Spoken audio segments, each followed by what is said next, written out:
In this video, we're going to look at solving equations with fractions in. Before I start, I'll assume that you understand how to solve both linear and quadratic equations. If you're new to those or need some revision, please check out my site here and go through the videos. So let's first define the terms quadratic and linear equation. A quadratic will have the highest power of the unknown as a square term. So examples might be x squared is equal to 49. 2p squared minus 3 is equal to 0. 4y squared plus 2y minus 1 is equal to 4. We can see that they all have the highest power of the unknown as a square term. X squared, p squared, y squared, and so on and so forth. A linear equation will only have terms in x, y, p, r, and so on and so forth. So the highest power of the unknown will be 1. 2x plus 1 is 7. That's a linear equation. 3p plus 4 is equal to 2p minus 3. That again is a linear equation. So what we're going to do in this video is work through some basic examples and then go on to some more challenging equations where we have fractions in. We're going to look at a range of techniques to solve them. Some are very limiting. It depends on the type of study that you're doing and how far you're going to take your maths, but what I'll do is show you a range of different techniques that you could use. Some are better than others, but depending on where you're going with this, you might decide one over the other. So let's go ahead and start with a nice straightforward example. X divided by 2 is equal to 4. Now, often students say, well, what number divided by 2 is equal to 4? And the answer quite clearly is 8. Others will say, well, if we multiply 2 by 4, we get 8. If you're taking your maths further, one particular approach you could say is I'm going to multiply both sides of this equation by 2. If I do that, x over 2 multiplied by 2 gives me x, and then 4 multiplied by 2 is going to give me 8. So all I've done is now multiplied both sides of the equation by 2. Now this seems slightly unnecessary because all you're saying, well, I'm multiplying the 4 by the 2. As you'll see over time, using this approach can help you with more challenging examples. So loads of different ways to solve that. This number divided by 2 is 4, therefore 4 times by 2 is that number. I prefer to think about it now as multiplying both sides by 2. Okay, with this one, we've got 1 over x is equal to 4. So in this particular case, I could say, well, I know that I could swap these over. The way I like to think about this now is to multiply both sides. So we're going to multiply both sides by x. So if I multiply both sides by x, I'm going to have now 1 is equal to 4x. At this stage, I'm going to divide both sides by 4. If I divide both sides by 4, I'm going to end up with 1 over 4 is equal to x. Our answer is a fraction. It's not now what we would call an integer, a whole number. But that's perfectly fine. That's always, well, I say always, very often the case when we're solving equations. And it's nice to leave it in this form. You could have written x is equal to 0.25. This is what we call an exact answer. And if you are taking your maths further, generally you'll work with exact answers in the first stages of advanced maths. Now with this one, we could have said now, I can simply swap those over. So as you go over in time, what you'll see is if you swap these numbers over, it's essentially saying I'm multiplying both sides by x and dividing both sides by 4. But if you're doing an exam, showing what you're doing will be beneficial to you. So essentially I can swap those over and we can see now that that is going to be 1/4. 1 into, or 1 divided by 1/4 is 4. How many quarters go into 1? If you take a cake and you split it up, how many quarters go into 1? The answer is 4. Okay, this time we've got 1 over 2x minus 1 is equal to 5. My first move is to add 1 to both sides. If I add 1 to both sides, we're going to have now 1 over 2x will be equal to 6. A pet hate is subtracting 1 from both sides. If you're still at that stage, please do check out the site here, as that I'm taking for granted. You should understand, if you're doing these ones, that adding 1 to both sides rather than subtracting 1 is a thing to do. Okay, now at this stage I've got lots of choices. It would seem logical from the last one that I multiply both sides by 2x, and I certainly could do that. All I'm going to do though is multiply both sides by x. If I multiply both sides by x, I'm going to have 1 over 2 will be equal to 6x. I can now divide both sides by 6. So if I divide both sides by 6, I'm going to have 1 over 12 is equal to x. So that gives us our final answer. And again, we've got a fraction as our answer. You could swap these straight over as we saw in the last video, but generally, if you're dealing with a problem like this, just show it step by step. You could argue that this is one step too many, but essentially you need to show your workings if you're going through a GCSE or similar equivalent in maths. So let's go on to look at another one. Now I'm going to introduce the term here, cross-multiplying. If we consider another technique, cross-multiplying can help us solve this equation. So what you could say is I'm going to multiply that side by 5 and that side by x. And we essentially say that this becomes 5 lots of 2 is equal now to 3 lots of x. And that would be perfectly fine. Now at this stage, what I can do to solve here is divide by the 3. So we're going to have 10 over 3 is equal to x. So all I've done is simply said I'm going to cross multiply. Now with this particular case, there were alternatives. What we could have said is I'm going to multiply both sides by x and then both sides now by 5. We could have said I'm going to multiply both sides by 5x. If I multiply both sides by 5x, 5x is the common denominator. So if I've multiplied both sides by 5x and 5x, we can see now, all I'm doing is multiplying, we can see on this side now the x's would cancel, on this side the 5's would cancel, and I just show you how that works. So this is going to cancel with this one, this is going to cancel with that one, and I'm now introducing the idea, instead of cross multiplying, to multiply the equation by the lowest common multiple. In this case I probably wouldn't use it, I would just go ahead and cross multiply. Or if you like, you can go through the steps, and you could say that's your first move now, and I'll rewrite it here. So if we have 2 over x is equal to 3 over 5, we could say I'm going to multiply both sides first by x. So if I multiply both sides first by x, that's going to give me 2 is equal now to 3 over 5x. I could now say I'm going to multiply both sides by 5. Multiplying both sides by 5, we're going to get 10 is equal to 3x, and then divide both sides by 3. So this is a more sort of laborious, long-winded way of doing it. So we get 10 over 3 is equal to x, or if you like, 3 1/3. I prefer to leave this as a top-heavy fraction, as it makes any subsequent working probably slightly easier. Other ways that you could think about this now, if you divide both sides by 3/5, you could do. You could even turn these fractions round and deal with them in a different way, but ultimately now we could go for any one of these. Cross-multiplying in this case would be perfectly fine. Okay, let's look at this one right here. So very similar to one that we had before. I'm going to add 4 to both sides. So what we do to one side of the equation, we must do to the other. Remember, this is an equality sign. It means this side is equal to that one. As soon as I do anything different, I'm changing it. So I've got 1 over x minus 4 is equal now to 8.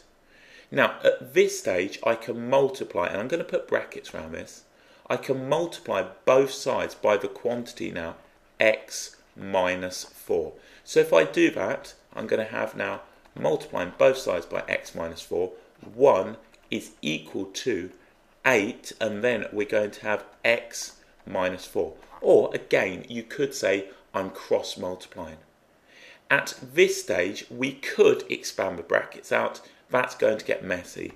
I'm going to divide both sides by 8. And again, you could have done this in one foul swoop. Swap those over. So 1 over 8 will be equal now to x minus 4. If you have expanded those brackets out, which is often the case, ensure that you end up with 8x minus 32. At this stage, I'm going to add 4 to both sides. Let's do add rather than divide. Adding 4 to both sides. So if I do that, I'm going to get 1 over 8 plus 4 is equal to x. So I could say that my answer is 4 and 1/8. So I could say that x is 4 and 1/8. Or I could put this in terms of eighths. That will give me 32 over 8, and then add it to 1 over 8, which is 33 over 8. So I've solved now for x. Different ways that you could look at that, but that, for me, would be one approach. We could at this stage just multiply through by the quantity x minus 4, but by adding these two constants, minus 4, or adding the 4 to the 4, just makes your life slightly easier. Okay, now let's look at this one right here. We've got 1/2 x minus 4 is equal to 1/5 of x plus 3. At this stage, regardless of what we do, I would add 4 to both sides. So my first move is adding 4 to both sides. So plus 4 and plus 4. So what I end up then with is 1/2 x will be equal to 1/5 x and then plus 7. Now at this stage it would seem logical to say, well, I'm going to do a half subtract a fifth, which is going to give me, what's that going to give me, 3/10. So half subtract 1/5 is going to give me 3/10. And we could do, that's one approach. What I'm going to say here though, and this is something that we're going to use later on, is if I multiply both sides of the equation by the lowest common multiple of these two denominators, then what I'm going to end up with is a straightforward equation with integer values. I certainly don't have to, but it could make your life slightly easier. So the lowest common multiple of 2 and 5 is going to be 10. So if I multiply both sides of this equation by 10, now consider if I multiply, and I'm just going to write this out, I'll write this out. I've got now 10 lots of 1/2 x is equal to 10 lots, and I'll just write it term by term. We certainly don't have to, but it's an option, plus 10 lots of 7. We can see that 10 over 2 is 5. That's going to give me 5x. 10 over 5 is 2. That's going to give me 2x. Plus now 10 times 7, which is 70. Subtracting the 2x from both sides. So if I minus 2x, I minus 2x. Then I'm going to end up now with 3x is equal to 70. If I divide now by 3, both sides, I'm going to end up now with x is equal to 70 over 3. And what's that? 23 and a third off the top of my head. But I would leave it as an exact fraction. Now at this stage, I could have done the following. I could have subtracted it. 1/2 x minus 1 over 5x is equal now to 7. And I could have added or subtracted these fractions. So what we'd have there, if we did this, we could say that this is 5 over 10x minus 2 over 10x with the common denominator is equal to 7. So we'd have now 3 over 10x is equal to 7. And at this stage, you could say, well, I'm going to multiply by 10 and divide by 3.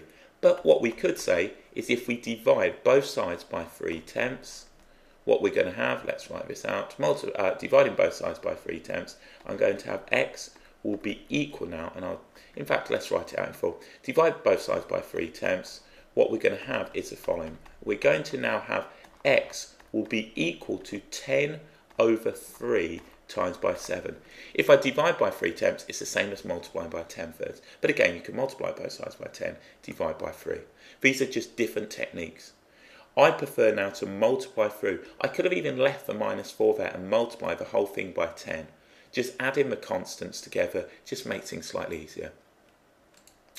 Okay, so with this one, again, we could go for the idea of cross-multiplying if we wanted. So I've got 7x plus 2 over 5 is equal to 4x minus 1 over 2. If I multiply both sides and cross-multiply, I could multiply this side by 2, that side by 5, and have a linear equation. But what I want to do is look at this and say, well, let's multiply now both sides by 10. So if I multiply both sides by 10, what I've got here is 10. And we need to be careful. I'm multiplying now the quantity 7x plus 2. And that now is over 5. And that's going to be now equal to 10 lots of the quantity 4x minus 1 over 2. So 10 over 5 is 2, and you can see where this cross-multiplying idea comes from. So 2 lots of 7x plus 2 will be equal now to, and that's going to cancel down to give us the 5, and then we're going to have now 5 lots of 4x minus 1. As you'll see in more complicated examples, multiplying through by the common denominator, especially if they're algebraic, can be helpful. So let's expand this bracket out. 14x plus 4, do make sure you're multiplying each term, is going to give us now 20x minus 5. So if I subtract 14x from both sides and add 5, in fact I'll do it step by step, if I just add subtract the 14x, I'm going to have 6x minus 5, adding the 5 to both sides, 9 is equal to 6x. Dividing both sides by 6, we're going to have 9 over 6 is equal to x. We can simplify dividing top and bottom by 3, so x is equal to 3 over 2. Now, is that the correct answer? Well, of course, we can check that. We can put it back in here. So if we consider x is 3 over 2, or 1.5. So if I do now 7 lots of 1.5 plus 2 divided by 5, is that now the same as 4 lots of 1.5 minus 1 over 2? So if we do now 7 lots of 1.5, that's going to give me now 10.5 plus 2 over 5. And that's going to give me now 12.5 over 5. So let's put that 12.5 over 5. So that now, if we subbed in here, if we put it in this side, we'd have 4 lots of 1.5, and that's going to give me now 6. So that's going to give me 5. What are we going to have? So if I sub in 1.5, we're going to have now 5 over 2. So 12.5 over 5, what's that going to give me? That's going to give me 2.5. So 2.5 is equal to 2.5. So that works. So 12.5 divided by 5 is 2.5, and we've shown that those are equal. And you can check it in to see that it works. That's a bit of a messy way of showing it. I'm not too proud of the way that I've just done that. But hopefully you can see now. To check your answers, just sub it back in and see if it works. Okay, let's move on and look at another one. Okay, this one right here, this looks quite daunting, but again, we could simply multiply through by the lowest common multiple. And when I'm talking about the lowest common multiple, I'm talking about the denominators of these fractions. So if I multiply through by 20 this time, and by 20, remember, what I do to one side, I do to the other. I could combine these fractions and then multiply through, or cross multiply. But if I just multiply both sides by 20, now, I'm not going to go through the steps here. 20 times 1/5, or 20 over 5, will give me 4 lots of x plus 1, plus now 20 times by a quarter, or 20 divided by 4, which will give me now plus 5 lots of 2x minus 1, and that's going to be equal to 3 times 20, which is going to be 60. So I'm going to have 4x plus 4, plus now the 10x, minus the 5 is equal to 60. So I've got 14x, and then we're going to have minus 1 is equal to 60. 14x will be equal to 61, and then we can say that x will be equal as an exact fraction as 61 over 14. So don't worry if that doesn't come up to be nice. You can just sub it in now and see if it does give us that value. Now let's see if that works on a calculator. So 61 divided by 14, and I'm going to put this in as my answer. So if I now do, and I can put this straight through a calculator, now 1/5, and I can put now my answer plus 1. So all I'm going to do is put the answer plus 1, and then we're going to add to this now 1/4, and then I'm going to put in the brackets now 2 lots of my answer, so 2 lots of my answer minus 1. We hope that this is going to be 3, and we can see quite clearly it is 3. So if you want to check your answer, do sub it back in. If you're in an exam, there's no excuse not to go back and actually look at these. So in this case, I've done that. I could have combined these fractions and now done that work and put it all over 20 and then multiplied. But essentially, if we're multiplying through by 20, we're getting integer values. What I wouldn't want to see is the expansion of the brackets. If we see expanding brackets, we'll have 1/5 x plus 1/5 will be plus now 1/4 of 2x, which is 1/2 x, minus 1 over 4 is equal to 3. That starts getting very messy. So ideally, I wouldn't want to go down that route. I'd simply want integer values, whole number values to work with and expand out. Okay, If we look at this one, again, we could combine fractions. Alternatively, if I look at the lowest common multiple of all three, that is going to be 12. 4, 6 and 3, first number they all go into is going to be 12. So multiplying now both sides of the equation. So if you wanted to do this step by step, and you certainly don't have to, and I wouldn't expect over time for you to do this, what we'd have is the following, and we'd have 5x plus 8, now, and that would be over 6, and then we'd have the following, we'd have now the 12, and then we'd have now 2x plus now the 9 over 3. I would prefer just to look at this, after bracketing them off, to look at this to say that 12 lots of x over 4 will give me 3x. Plus now 2. 12 over 6 is 2. 2 lots of the quantity, and it's important that we get the quantity 5x plus 8. A killer error here is to just get 10x plus 8. And that's going to be equal to, now 4, if I do 12 over 3, that's 4. 4 lots of the quantity 2x plus 9. So let's go ahead and solve this. So we're going to have 3x plus now 10x plus 16 will be equal to 8x plus 36. So over this side I've got 13x plus 16 is equal to 8x plus 36. So if I now subtract 8x from both sides, I've got 5x plus 16 is equal to 36. Subtract the 16, so this looks like it's going to work nicely. 5x is 20 and x is going to be equal to 4. So x is a nice integer value of 4. And if we look at subbing that in, let's have a look at what we've got. 4 over 4 is 1. Then I'm going to have plus 28 over 6. Now 28 over 6 we could write as 14 over 3. And that's going to be equal now to 17 over 3 if I sub that in. Quite clearly, if I combine this, we got now 3 over 3 plus 14 over 3 should be equal to 17 over 3, and we can see that it is. So we can see that that does work.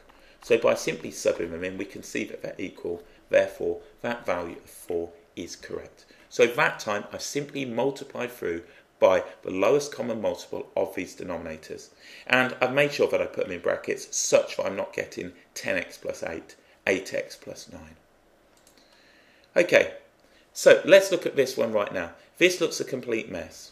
The first thing I'm going to do is just consider this. Now I could leave it as 1.5x, but I'm going to write this now as x over 5 plus now, and if I've got 1.5, that is 3 over 2x, or we could write 3x over 2, minus 11 over 20 will be equal to 5x minus 1 over 4.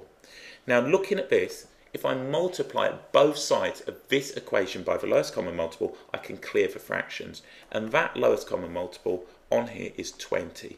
All of those numbers now have a lowest common multiple of 20.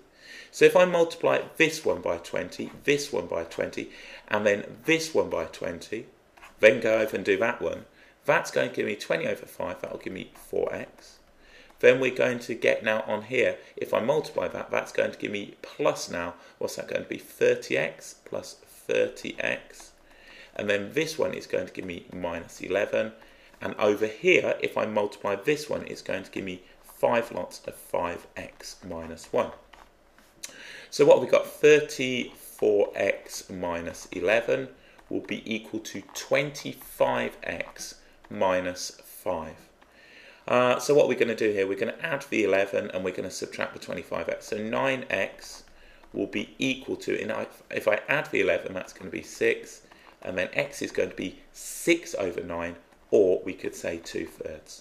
So if you want to check that that works, sub it in and you'll see that it works from there. So on that one, I've just multiplied through by the lowest common multiple. Okay, let's move on and look at this one.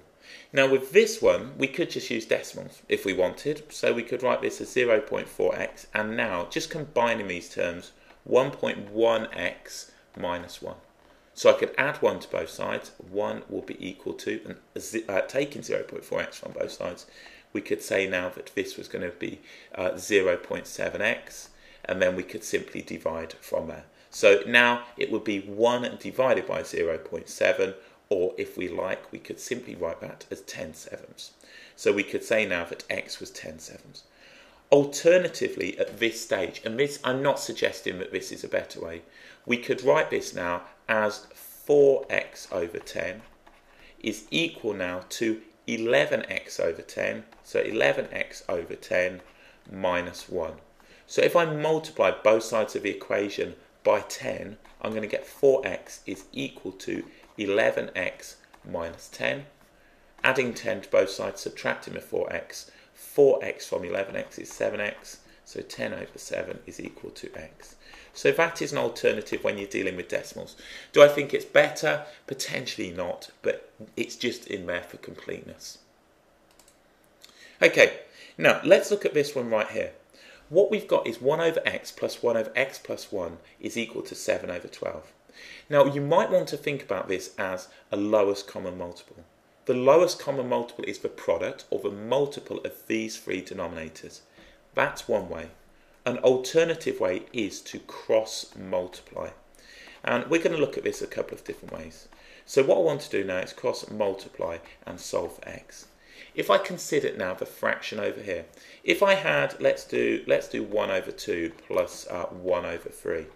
I know that I'm going to multiply all of this side of the equation by 3 and all of this one by 2. So I'm going to end up now with 3 plus 2 over the product of these, which is going to be 6. And that's going to give me 5 sixes. Now if I combine these fractions, I'm going to get one lot of x plus 1 plus one lot of x over now x multiplied by x plus 1. And that's going to be equal to 7/12. So at this stage, what I can write now, if we consider the top, I'm going to have one lot of x plus 1 plus x. I'm going to have now 2x plus 1 over now x multiplied by x plus 1. So I've combined that fraction. If you'd like some more work on combining algebraic fractions, check out my site as there's a full tutorial. Now at this stage, I could cross multiply.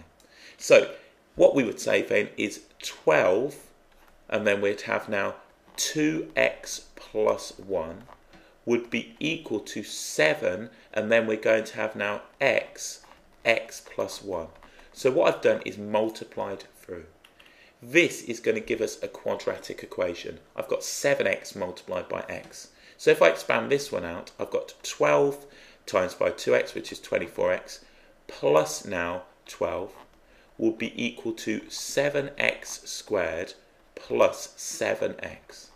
I'm now going to put this in the form ax squared plus bx plus c is equal to 0. And that's the form of the quadratic equation that we have. So 7x squared, I've got 7x minus 24x, which is going to be minus 17x. And then we're going to have now minus 12 is equal to 0. So this is a quadratic equation that we'd now have to go ahead and solve. You could try and factor it, or you could simply use the quadratic equation. If you want to use a quadratic equation, you can do that. Your value of a would be 7. Your value of b would be minus 17. And your value of c is going to be minus 12. So this is in the form ax squared plus bx plus c is equal to 0. And we can say the solutions now. Our x will be equal to minus b plus or minus the square root of b squared minus 4ac all over 2a. And any exam you'll do, you'll get given the quadratic equation. So if you want to go ahead and use that and solve this, you can do. Then check that your answers work. So what I've done here is cross multiplied. Now, alternatively, what I could have done is looked at the lowest common multiple. The lowest common multiple in this case would be 12x, x plus 1. And if you multiply each of these terms by that, you will see that things drop off. So we can say now the lowest common multiple is simply going to be 12x, x plus 1. This is an alternative approach. So if I multiply this one here by 12x, x plus 1, the x's are going to cancel off to give me 12, and then we're going to have x plus 1. If I multiply this one by 12x, x plus 1, the x plus 1s are going to cancel, and we're going to be left now with simply 12x. If I multiply this one now by the 12x, x plus 1. The 12 is going to cancel off, and I'm going to have 7x, x plus 1. And when we expand that out, we will be exactly where we were before. So if we look, we're going to have 12x plus 12 plus 12x will be equal to 7x squared plus 7x. So setting the left-hand side to 0, 7x squared. We've got 7x, we've got minus 24x, which is minus 17x, and then we've got minus 12. So that's another way of doing it, looking at the product of these three denominators as the lowest common multiple. I'll let you go ahead and solve that. Again, there's a full tutorial on solving quadratic equations now. We simply plug these values in. Do check that it works in there. You could try and go ahead and see if you can factor that also. So there we go. That's solving an equation of that type. Okay, let's look at this one right here. 2x plus 1 over x is equal to 5. Now for this particular case, this is slightly easier. We can multiply both sides of the equation by x. If I do that, I'm going to have now, if I multiply this term by x, I'm going to have 2x squared. If I multiply 1 over x by x, I'm going to end up with 1. And if I multiply 5 by x, I'm going to end up with 5x. Just consider, I've said I'm multiplying 1 over x by x. If I multiplied now 1 over 3, so if I did 3 lots of 1 over 3, that's going to give me now simply 1. So if I said now 4 lots of 1 over 4, that's going to give me 1. 4 quarters is 1. Therefore, if we do x multiplied by 1 over x, that's just going to give me 1. So quadratic equation, 2x squared minus 5x plus 1 is equal to 0. That's now in the form ax squared plus bx plus c is equal to 0. That isn't going to factor. So quadratic equation, for completing the square, a is 2, b is going to now be minus 5, and then c is going to be positive 1. So you could go ahead and solve that if you wish. In fact, let's do it then. Let's do this. X will be equal to minus 5, so that's going to be 5, plus or minus the square root of minus 5 squared minus 4ac. So let's see if we can get some real solutions for this. So what we're going to have all over 2 lots of a. So we're going to have x will be equal to 5 plus or minus the square root of 25 minus 8. That will give me 5 minus 5 squared is 25 minus 8. So root 17 over now 4. So our solutions in exact form are going to be 5 plus root 17 over 4. And then we're going to have x. So x will be equal to that one. Or x will be equal now to 5 minus root 17 over 4. This is what we call an exact answer in third form, and of course you can put this through a calculator if you wish. So if we have now 5 plus the square root of 17 over 4, that is our exact answer. In decimal form, it's going to give us now 2.28, etc., etc.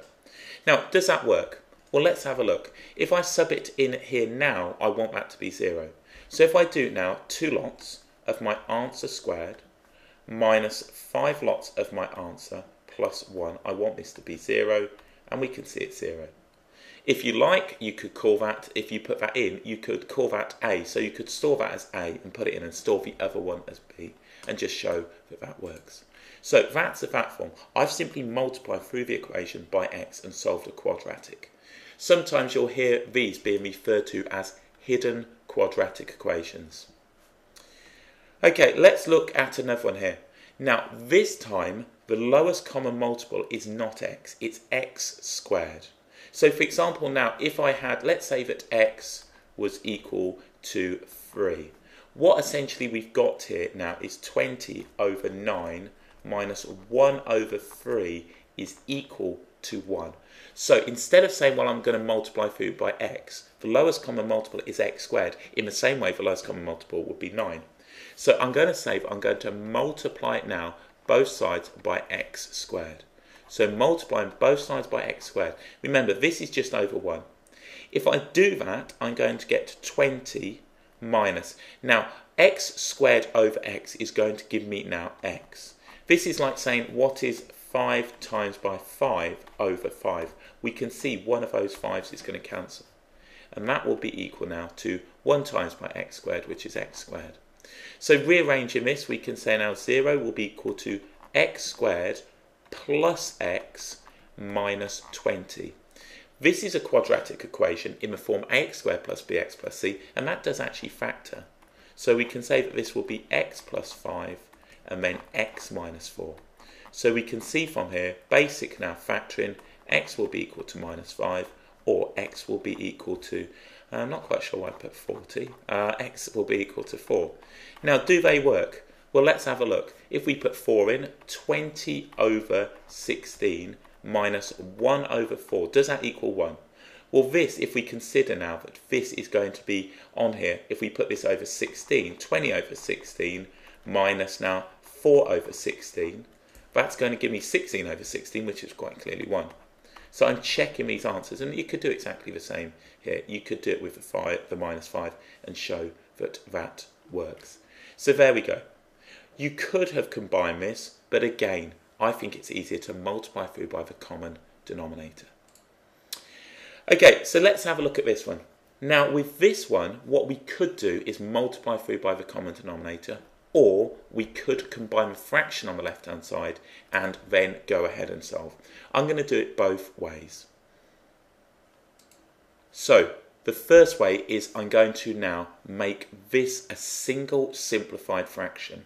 So what I can see then is the common denominator is the product of these two. So just dealing now with the left-hand side, I'm going to have 2x.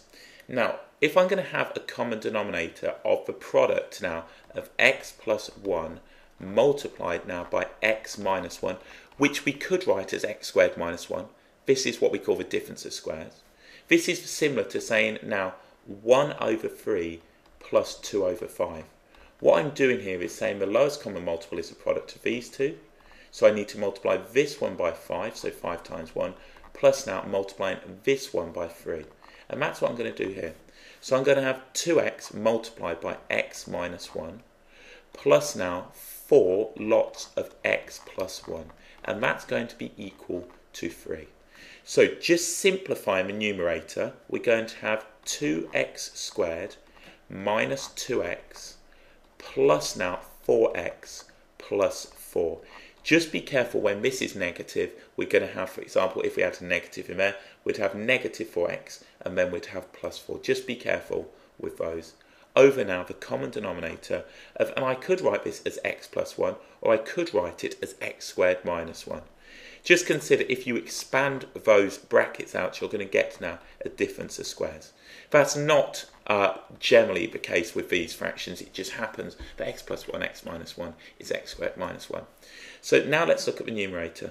I've got 2x squared minus 2x plus 4x is going to be plus 2x plus 4 over now x plus 1, x minus 1 will be equal to 3. Now I could take a factor of 2 out of the numerator. I'm not really fussed about that. Now at this stage we can cross multiply. So we can say 2x squared plus 2x plus 4 is equal now to 3.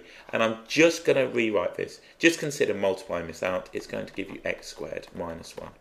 I'll just show that. We've got x squared minus x plus x minus 1. These terms cancel. So I've got now 2x squared plus 2x plus 4 is equal to 3x squared minus 3. So we've got a quadratic in x. I'm going to subtract 2x squared from both sides. So that's going to give me x squared. I'm going to subtract now the 2x from both sides.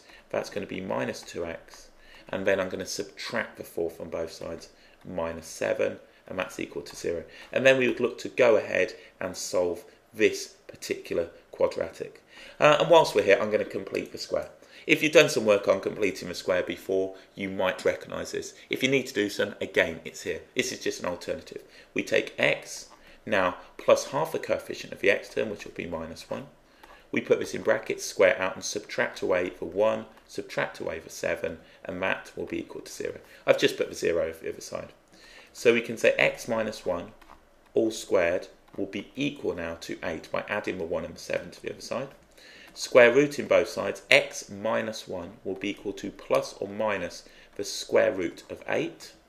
So we can say that x will be equal to 1 plus or minus the square root of 8. And of course, you could do that on a calculator or use a quadratic equation. So we could say x is equal to 1 plus or minus 2 root 2 using basic work with surds. So again, this is kind of an extension. These things are equal. That's just an extension, but essentially that's showing how you can now cross multiply. I cross multiplied. Just consider that this is 3 over 1. Now that's one way of doing it. Let's look at the second way. Now the second way is as follows. I say that my LCM, my lowest common multiple now, is the product, and we can say that that is x plus 1 and then x minus 1. If I multiply through by the LCM, what we're going to have is the following. If I multiply this fraction, I'm going to get 2x, and the x plus 1 is going to cancel off. Leave me 2x, x minus 1, plus now 4. If I multiply through, the x minus 1s are going to cancel off, so we're going to have x plus 1. And that's going to be equal now to 3. And if I multiply through, remember, this is just over 1. We're going to have x plus 1 and then x minus 1. So if I do that, I'm going to get 2x squared minus 2x plus 4x plus 4 is equal to, and remember, this was the difference of squares, 3x squared minus 3. So just rearranging left-hand side to 0, subtracting the 2x squared from both sides, we're going to have x squared. I've got now plus 2x, so that's going to give me minus 2x. And then I've got the plus 4 minus 3 minus 7. And we're back exactly where we were before. So we can see that is another way of doing it. So that's what I had, x squared minus 2x minus 7 is equal to 0, exactly the same. So I've considered now the lowest common multiple to be the product of these, because this is over 1. This value is over 1. It's 3 over 1. Now if that had been 3 over 2, the lowest common multiple would be 2 lots of that, and we'd simply multiply through. So there we go. That is now working with equations where we got fractions in. We've looked at lots of different techniques. These last few examples have been quite challenging, and certainly at GCSE or an equivalent level, it's highly unlikely that you would solve many equations of this form, but essentially these are the techniques that we could use.